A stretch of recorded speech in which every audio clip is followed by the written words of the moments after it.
today on Ag News Daily. The size of the deal, the long-term nature of the deal, the purchaser in the deal, I think really, sends a message to the downstream market that Agoro Carbon is a high-quality soil carbon producer, and for our producers means that, we're here for the long term. We're extremely committed to the mission of driving regen ag through these carbon finance mechanisms. Welcome back to the 4th of July edition of the Ag News Daily podcast. Here, recording and releasing on the 3rd. How you doing, Delaney? I'm good. How are you, Tanner? Pretty good. Can't complain. It looks like we should have some decent weather here coming up for the 4th of July. You got any big plans? Well, I shouldn't even say this. I'm in Canada, which seems very un-American of me to celebrate the 4th of July here, which is why we're recording virtually. But it is going to be fun. We're in Western Canada in Calgary, which we've been told is very much like the Western U.S., and it's Calgary Stampede Days, so I think we're going to get a little taste of America while we're here still. Well, I should have put a little Canadian weather into the forecast that I am putting out this week, but I don't. Here we will, focused a lot on the Midwest. We are currently experiencing a quieter weather pattern with a little bit warmer and drier conditions as we head into this holiday weekend. A few northern showers may linger, but other systems are expected to pop up this weekend. A slow-moving front could remain into the first parts of next week, bringing more showers mid to late in the week. Overall, conditions remain mostly favorable for those key growing regions. In the central and southern plains, scattered storms will continue. Wet fields are slowing the wheat harvest in some areas, but recent rain has supported the corn and soybean growth. That is where flooding did not happen. The northern plains will see increased activity as new systems are expected to arrive tonight and move widespread showers and storms into the area that are expected Friday and Saturday. More likely, a little bit of rain next week as well, which might not be ideal for our friends in the northern for their holiday festivities. Delaney? Yeah, I don't know if you're planning on heating up the grill this weekend, Tanner, but may not be ideal if we're getting some forecasted rain this weekend. That's right. Well, crop conditions showed mixed results again this week. Ratings varied widely from region to region, although as a nation, generally favorable crop condition developments. According to the latest crop condition report, 73% of the corn is rated in good to excellent conditions, up 3 percentage points from last week. 8% of the crop is silking, slightly above the 5-year average of 6%. Soybeans remained steady with 66% rated good to excellent. 94% of soybeans have emerged, and 17% are blooming, and 3% now are even at the pod setting stage. All are near normal levels. Winter wheat ratings fell 1 point to 48% in good to excellent conditions. 38% of the crop harvested, although seeing some delays, of course, due to that rain, compared to the average 42% this time of year. Also, spring wheat rated 53% good to excellent, down 1 percentage point, while 96% has emerged, which is a little ahead of pace here, and 38% of the crop is headed. Sounds like some good progress there. We saw the USDA making some progress as they began to phase the reopening of southern ports to resume imports of live cattle, bison, and horses from Mexico. This follows the ongoing efforts between the U.S. and Mexico to control the New World screwworm. Only animals born and raised in the states of Sonora and Chihuahua treated under this strict USDA rules will be allowed. These protocols have kept rejection rates low and will help maintain border safety. Imports will restart July 7th in Douglas, Arizona. Other ports will reopen through mid-September, including Columbus, Santa Teresa, New Mexico, Del Rio in Texas, and the reopenings of the Del Rio and Laredo will depend upon 2 additional Mexican states adopting their same screwworm controls. USDA has reported no recent increases in those screwworm cases or additional spreading towards the United States, marking that factors they were continuing to watch and move forward with for the reopening of these imports. Meanwhile, the new sterile fly production facilities are being built in Texas and could be ready by the end of 2025. Mexico is also updating its facility to increase sterile fly production by up to over 100 million flies per week by 2026. So good progress there. Yeah, I think we're working on getting a screwworm / fly interview secured here after the holiday weekend, Tanner. So hopefully more to come on that. I'm super intrigued by this sterile fly production. I don't know about you. Yeah, it'll be interesting if we can get a hold of somebody. It'll be one of those weird and probably fun interviews all at the same time. I agree. Well, this week the Senate has passed the One Big Beautiful Bill Act by a 51-50 vote, with Vice President J.D. Vance casting that tie-breaking vote. The bill advances key parts of President Trump's domestic agenda. The bill includes a myriad of major agriculture provisions, including increasing support for crop insurance, disaster aid and dairy programs. The bill also raises subsidy payment limits, and removes income caps for farmers. Conservation funding is reduced compared to earlier proposals. Tax measures included in the bill feature a permanent 20% deduction for small businesses, higher estate tax exemptions, and special rules for farmland sales. Clean fuel and biodiesel tax credits are extended, while penalties for certain wind and solar projects are removed, and the small agro-biodiesel producer credit doubles to 20 cents per gallon. The 45Z Clean Fuel Production Credit is also extended now through 2029, which heard from Continuum Ag folks, that's good news there for 45Z, with feedstocks limited now to North American sources. The top payment rate lowered from $1.75 to $1 per gallon. On the nutrition side, changes to food assistance programs are expected to reduce SNAP spending by about $186 billion over the next 10 years. This is mainly due to expanded work requirements for able-bodied adults, seniors up to the age of 64, and parents with older children. This bill, of course, also shifts some of the administrative costs to states and delays penalties for high error rates. Farm groups, including the American Soybean Association, National Cattlemen's Beef Association, and the National Corn Growers Association, have offered their public support of this bill's farm tax and research provisions.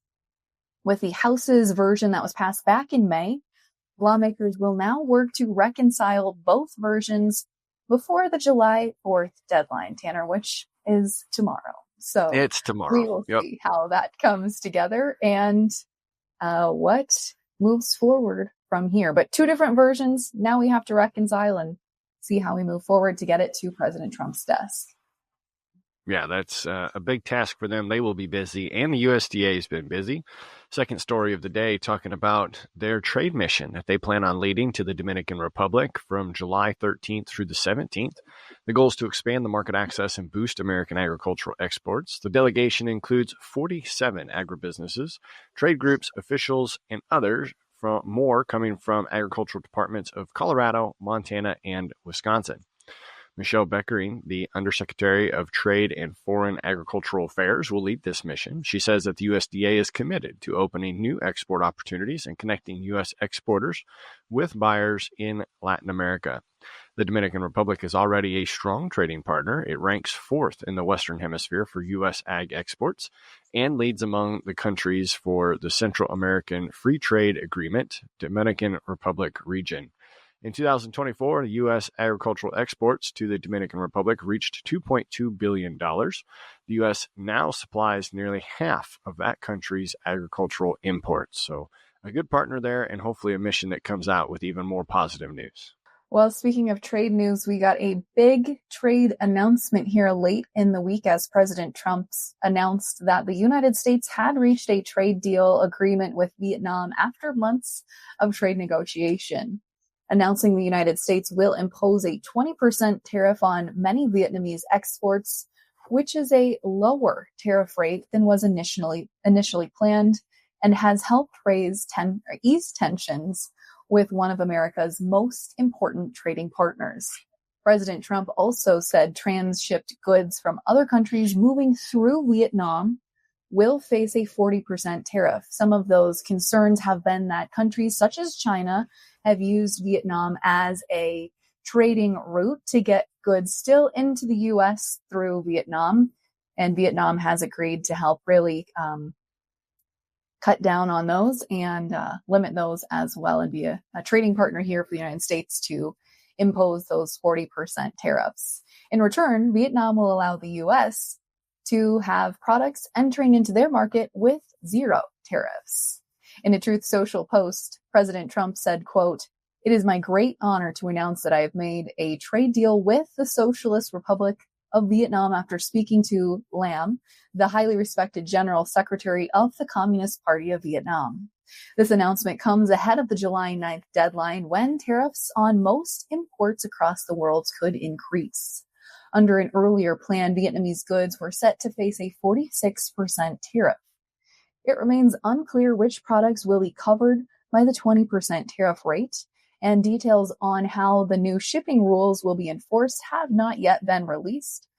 But Vietnam did not confirm the exact tariffs, but both sides have said and agreed to the trade deal framework.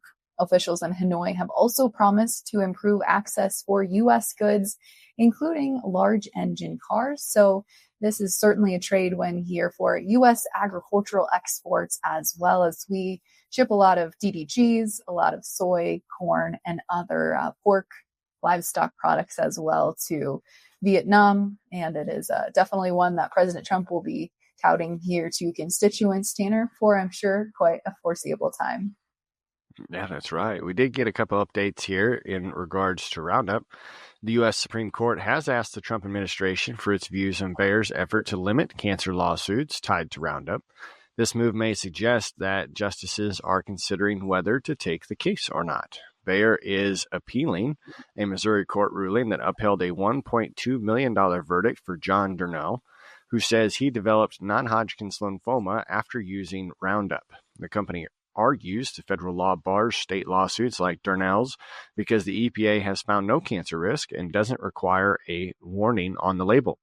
The Missouri Court of Appeals disagreed, saying that federal law doesn't block state failure to warn claims. Most courts have ruled in the same, but one federal appeals court sided with Bayer, creating a legal split in the Supreme Court that they want to resolve. Bayer's CEO, Bill Anderson, had called the court's request an encouraging step, warning that this allowing state lawsuits over federally approved labels puts companies at risk and threatens innovation. Bayer has faced more than 67,000 lawsuits over Roundup and has paid out $10 billion in settlements as new cases continue to be filed. The company has had a mixed results at trial and says that it may pull Roundup from U.S. markets altogether. It has since replaced glyphosate in consumer products.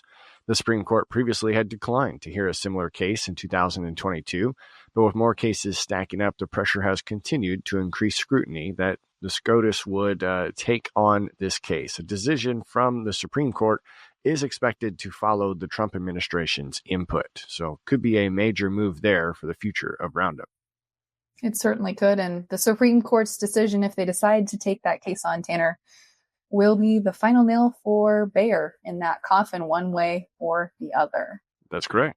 Well, on Monday, the U.S. Supreme Court rejected a challenge to California's Proposition 12 following the Iowa Pork Producer Association filing a decision that Midwest farmers say will continue to drive up costs. The group, Iowa Pork Producers Association, turned to the Supreme Court after a federal appeals court upheld the California law last year. Proposition 12, of course, makes it illegal to sell whole pork in California unless it comes from pigs raised under specific animal welfare standards. The law applies to all uncooked pork in California, no matter where the pig was raised. In January, 23 states joined Iowa in asking the Supreme Court to hear that case. And that appeal followed an earlier ruling by the court, which said Proposition 12 does not violate the Commerce Clause. The High Court gave no reason for rejecting that case earlier this week, but Justice Brett Kavanaugh said he would have taken the case. The Iowa Pork Producers Association and state leaders say they are disappointed with the decision. Republican Congressman Randy Feenstra said the mandate will raise pork prices, increase costs for farmers, hurt rural communities and threaten food security. But Tanner, as we just talked about there with Bayer, the Supreme Court is really the final step. So proposition, it seems like will stick here moving forward. And that might lean into some of the farmer sentiment responses that we saw as it weakened here in June after 2 months of gains. This is all according to the Purdue University and CME Group's Ag Economy Barometer. The overall index dropped 12 points, Delaney, to 146, mainly due to lower expectations for the future, while current conditions remain mostly steady. The survey does cite declining optimism amongst ag exports as a key factor to this drop. Despite this, though, all major indexes remained higher than they were 1 year ago. The Farm Financial Performance Index fell 5 points to 104, but still shows farmers expecting better financial results in 2025. Strong income prospects in the livestock sector, especially beef, are what supports this outlook. Meanwhile, the Farm Capital Investment Index rose 5 points to 60 as more farmers said it's a good time to invest. However, plans to buy machinery fell with a 54%, expecting to reduce their purchases compared to last year. As mentioned, export expectations declined as well. The percentage of farmers expecting export growth over the next 5 years dropped from 52% down to 41%, while those expecting a decline rose just a little bit. Only 31% of farmers now strongly agree that free trade benefits agriculture, down from 49% 5 years ago. Concerns about tariffs continue to be on farmers' minds, but fewer farmers expected a negative impact on their income. That number fell from 56% down to 45%, while those expecting a positive impact did grow nearly 27%. So interesting there to get a barometer, as the survey is called, on the ag economy and farmer sentiment. Well, Tanner, as we take a look here at a final fun kind of headline here, again, a reminder before you're heating up the grill this holiday weekend, the USDA reminds everyone to stay safe to avoid foodborne illnesses during their cookouts. Here are some tips to keep in mind tomorrow and the rest of the summer as you're heating up those grills. A reminder to thaw frozen meat, poultry, and fish safely in the refrigerator, cold water, or microwave, and then cook it immediately after thawing it. I know I'm guilty of that. I usually leave it sitting on the counter before I put it in the fridge for a little while. Always marinate food in the refrigerator. Never marinate it at room temperature. Use a safe container and do not reuse marinade unless boiled first. Cook food thoroughly the first time. Use a food thermometer to check those internal temperatures. Steaks and roasts should reach 145 degrees Fahrenheit. Ground meats should reach 160, and poultry should be 165. Pork then, of course, is a 145. Keep perishable food out of the danger zone between 40 and 140 degrees Fahrenheit. If food will be out for more than 2 hours or 1 hour, if it's above 90 degrees, keep that food hot and cold food cold. This seems like a no-brainer, but it's important to avoid those foodborne illnesses and use cooking dishes, chafing dishes, and slow cookers to keep hot foods above 140 degrees and cold foods on chilled ice or coolers. Again, these might seem like common sense things, Tanner, but I know a couple of those were some good reminders for me, and a good reminder so you don't get some of those guests you might be feeding sick as well. Yeah, there's nothing worse than hearing that somebody left your party and doesn't feel well. Yeah, they probably won't want to come back again anytime soon. Nope. Well, Tanner, as we take a look here at our interview for today, the carbon market continues to generate buzz, and one company is helping to keep that momentum going. Michelle and I sat down earlier this week with Dylan Lubbe, the commercial director at Agoro Carbon Alliance, to learn more about the company's background, its new partnership with Microsoft, and what that means for producers. Well, as we continue to think about the development of the carbon market, we're going to be chatting about a big development that happened recently in the carbon space today with Dylan Lubbe, the commercial director at Agoro Carbon. Dylan, thanks for joining us this week on the podcast. Thank you for having me. So Dylan, let's chat a little bit here about your background and Agoro Carbon's background. I think that's starting to become more of a household name, but share a little bit about your journey with the company and the 10,000 foot view of what Agoro Carbon does. Yeah, absolutely. I'll be really quick on my background. Not really agronomic to begin with. My background is more on the carbon markets, environmental commodity space. I've spent most of my career in that interesting space, and have been involved in many different types of commodity markets, from renewable energy, renewable fuels, and then both compliance carbon markets as well as the voluntary carbon market, which is where I'm focused now. And in this space, I deal with, or had dealt with, many different types of carbon projects. And soil carbon became an interesting topic that I stumbled upon. And I contacted Agoro Carbon. One thing led to another. I was really intrigued by their story and what they were trying to achieve by sequestering carbon through agriculture. And so, I basically joined the program, and my focus has been to really work with carbon credit buyers and tell the story of what we're trying to achieve, and ultimately leverage carbon finance through the procurement of carbon credits and use that finance to drive regen ag. But from an Agoro Carbon perspective, we were launched in 2021 by a company called Yara International. Yara has a very ambitious nature positive food future. And within that strategy, the scaling of regenerative agriculture is very prominent and features very prominently. And so therefore, Agoro Carbon is essentially launched. And so we're a pure play carbon project developer. And we've had an interesting journey from 2021 to this fantastic milestone, which I'm sure we'll be talking about today. Yeah, why don't we get into that agreement that was made with Microsoft and what it really means for the carbon market?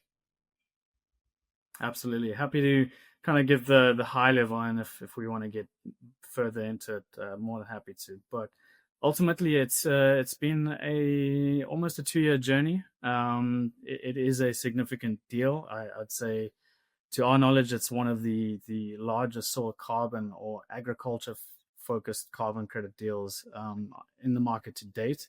And it's really the combination of a lot of steady, hard, dedicated work by our program. Where soil carbon is in terms of the entire carbon market is very nascent.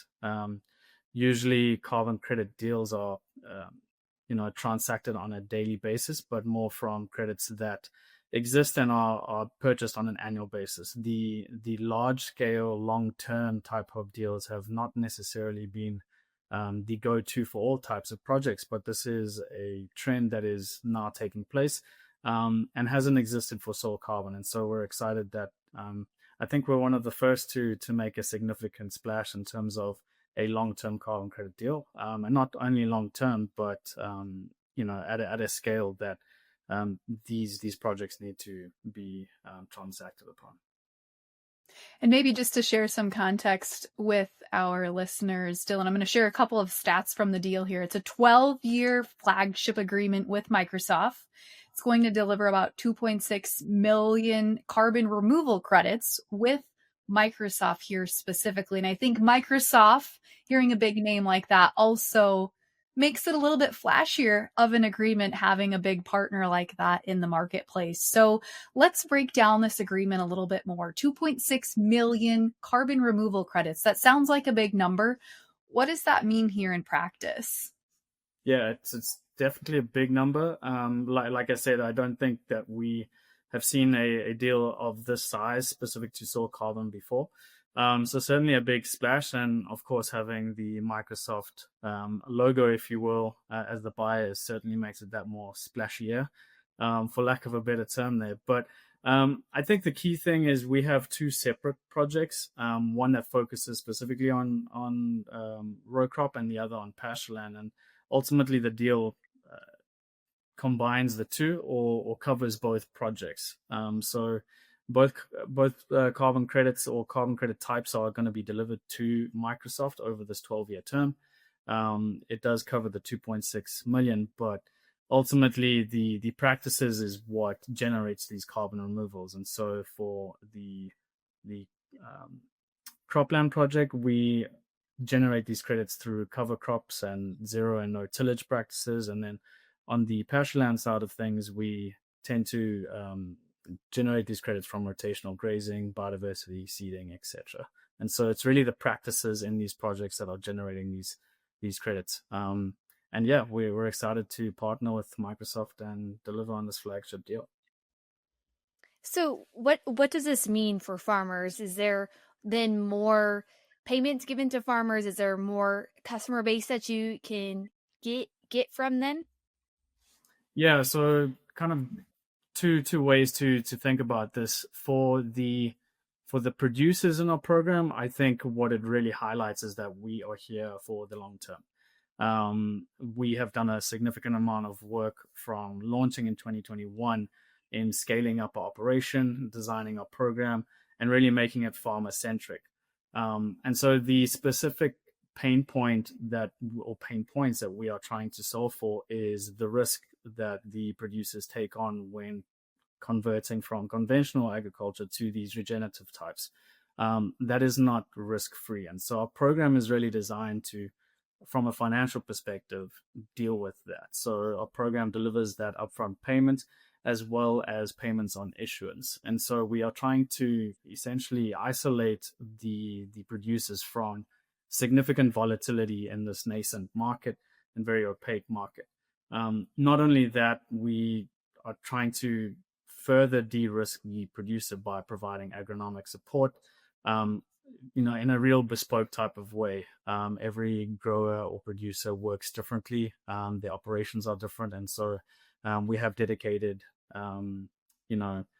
employees of ours, part of a team that's dedicated to work with these specific growers. In terms of the downstream side of the business, I think what the carbon credit market has been focused on is this trend towards more quality. And really for this market to continue to grow, and for us to continue growing agriculture or soil carbon specifically, these credits have to be high integrity. And Microsoft, we've talked about, how having such a brand name attached to our project as a buyer is a great thing. But the reason why it's important for us is because they are one of the most prominent buyers in the market from a quality standpoint. They are really trying to drive the market from a quality perspective, and we really feel that their purchase or their agreement with us is a validation or endorsement of our quality criteria, or at least the quality attributes of our project and our company that meet their quality criteria. So the size of the deal, the long-term nature of the deal, the purchaser in the deal, I think really sends a message to the downstream market that Agoro Carbon is a high quality soil carbon producer, and for our producers means that we're here for the long term. We're extremely committed to the mission of driving regen ag through these carbon finance mechanisms, and I think that's the type of deal that we're trying to make, and this is the blueprint for making these projects work for scale and long term nature. Now, I'm really curious, Dylan, to have you allow us to peek behind the curtain a little bit. As you mentioned earlier, this was a 2-year deal, I think you said, in the making. When you think about a big name like Microsoft, they're in the tech space, right? They're not in the regenerative agriculture space. And so when we hear in the ag community companies like this coming into this space, or we hear Coca-Cola or General Mills, or maybe some of these that are in the food space, we can kind of make that leap of why a food company might want to be in the regen ag space. But when a company like Microsoft comes into the regen ag space, I think that's harder for a producer to make that leap of the connection there. What were some of the conversations leading up to that? And maybe help us peek behind the curtain to understand, what does a company like Microsoft see as the value of partnering and being in this space? Yeah, I think great question, and I think almost a natural question. It does sound strange that the largest tech company in the world is taking a huge commitment on the ag sector. But really, I think the reason why is because Microsoft has very aggressive climate or sustainability targets. One of the key kind of sectors and the potential to address carbon emissions is soil as being a natural sink. So they've invested heavily from a due diligence perspective, and the reason why these deals take long is because they are large, and so they require amount of due diligence. And so you'll be surprised about the expertise that Microsoft, even as a tech company, has within their carbon team. And so we've worked with the experts from a scientific perspective within Microsoft, as well as some third-party advisors. And they've really taken a deep dive into our project, how it's designed, and as well as the science behind it. How do we collect data? What's the quality of that data? How do we quantify our credits? What's our soil sampling design? How do we interact with our producers? What does that look like? What tools do we have to essentially manage that engagement? And what our mission is, and does it align with what they are trying to achieve? And what they are trying to achieve is to scale carbon finance within the ag sector. And so it is a good match, and yeah, it's a good one from a perspective of who potentially purchases these credits, and really it is sector agnostic. I think the benefit here is that soil carbon doesn't have to go to the food and beverage companies. It can go to the finance sector, it can go to the tech sector, it can go to the industrial sector. I think the important thing is that there is a massive opportunity for us to take the carbon credit sales and use that as a financing mechanism for growers, just as an additional revenue stream. And then for the growers specifically, that is the financial piece that kind of gets them over the line on actually adopting these practices that we are offering, and then the support that we give. But more importantly, I think what's important for the growers and the producers out there is that operational benefits are something that they may experience as well. And so, I think we've had a chat about how warm it's been lately, but what we hope to achieve is that these fields and these agricultural operations experience more resiliency, improve soil health, water retention, lower input costs, etc. And so really it's just a really great mechanism to, one, increase actual cash to the grower, but also improve the operational benefits as well. And having those two align with carbon credit buyers is just a great deal for everyone involved. If you look at the bigger picture, are there more carbon credit buyers than there are farmers interested in these type of programs? Or what would you say is the way the market has developed to here in 2025? That's a great question. I don't think I've actually had that question before. So I'm not too sure. I certainly think that as of now, there's probably more, producers interested in the program, or producers out there is one thing, but I think interested producers, we hope so. Certainly there are a lot of interested buyers, but this market has taken some time to grow, and it has gone through some pain points. As I said earlier, the transition from a nascent market into a more robust, mature market, and that only occurring once we make buyers feel confident that the credits that they purchase are high quality. That is when I think we'll have mass scale.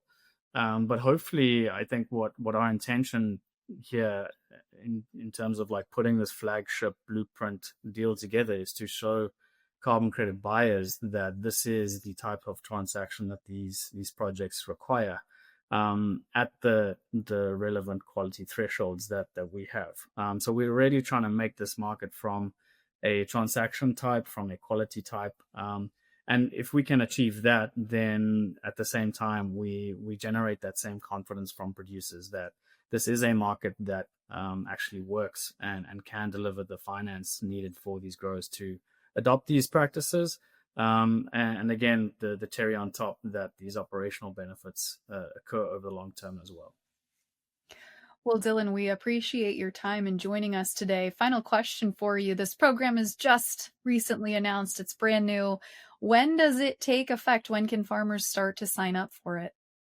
Right now, we have annual enrollments, and so we've been enrolling producers since 2021, and I would encourage all row crop and pastureland producers to please get in contact with our enrollment team.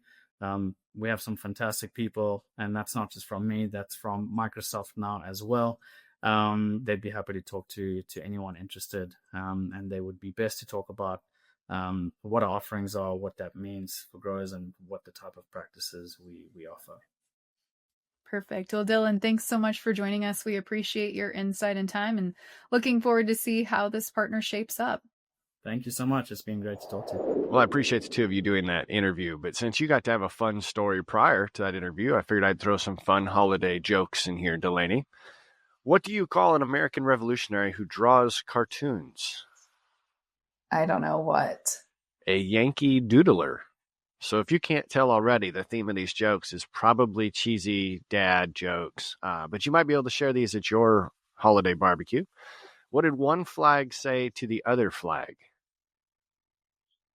I can't even guess that one. Nothing. They just waved. I should have seen that one coming. What is red, white, blue, and green? Something with the flag, I feel like, but I don't. Oh, it's a seasick Uncle Sam.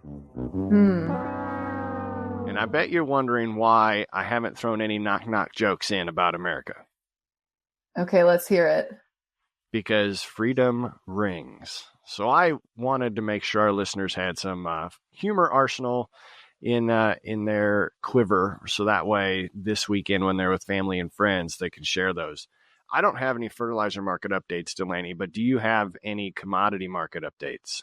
Well, Tanner, the only market headline I wanted to hit this week is what really a lot of folks were paying attention to, which was the June acreage report, which came out earlier this week on Monday. This was the big headline. A lot of the markets are paying attention to it. We've got a holiday short week this week with markets being closed on Friday. So I want to just take a quick spin here through some of those numbers. So as we take a look here, USDA did slightly adjust acreage numbers, but not too terribly much. As we take a look first here at the corn plantings report, June acreage came in not too terribly different from the March acreage report.